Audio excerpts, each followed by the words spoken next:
Hear me now. This is a calling for peace and unification. Mr. Enzo Eka Miskin alongside the prophet, such a sweet combination. Listen.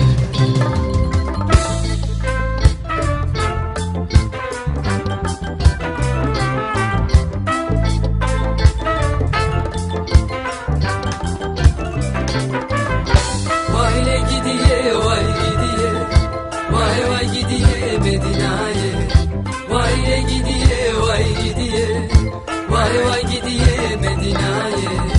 Vay gidiye, vay gidiye, vay vay gidiye Medine'ye.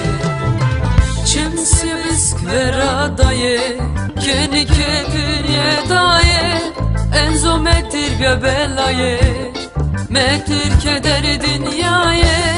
Ahle gidiye Medine'ye, ser bun baykmedim vaşo, bin bun baykmedim vaşo, no me baykmedi villaşo, no me baykye villaşo. Vayle gidiye, vay gidiye, vay vay gidiye Medine'ye. Vayle gidiye, vay gidiye, vay vay gidiye Medine'ye.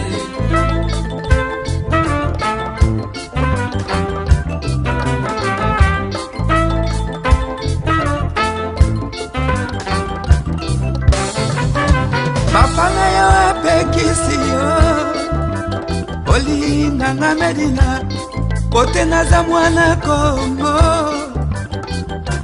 Afrika Vérité Vérité Mawa Mawa Mawa Vay gidiye, vay vay gidiye Medine'ye. Vay gidiye, vay gidiye, vay vay gidiye Medine'ye. Ser bun baykmedim biro, bin bun baykmedim biro, baykmedina keciro, metkiyet kerda biro, ez dest medina biri, bervelat ciziro, ez dest medina biri, bervelat ciziro.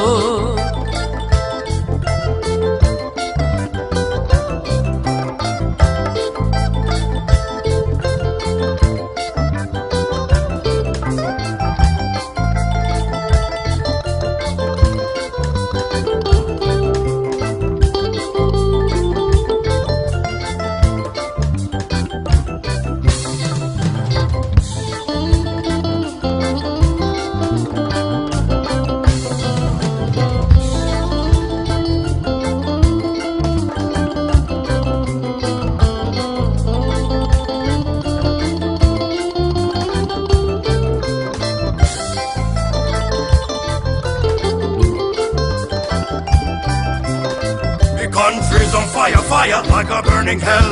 Cool it down and spread peace, make we feel well. Them calling for division and it's so sad to tell. We see the nation cry and it make I'm on Hartswell.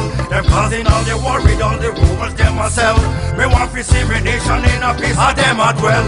All of division, separation and brutality is all about the ego, selfishness and vanity. Open up your eyes and free up your mentality. There's only one race, we say we call it humanity.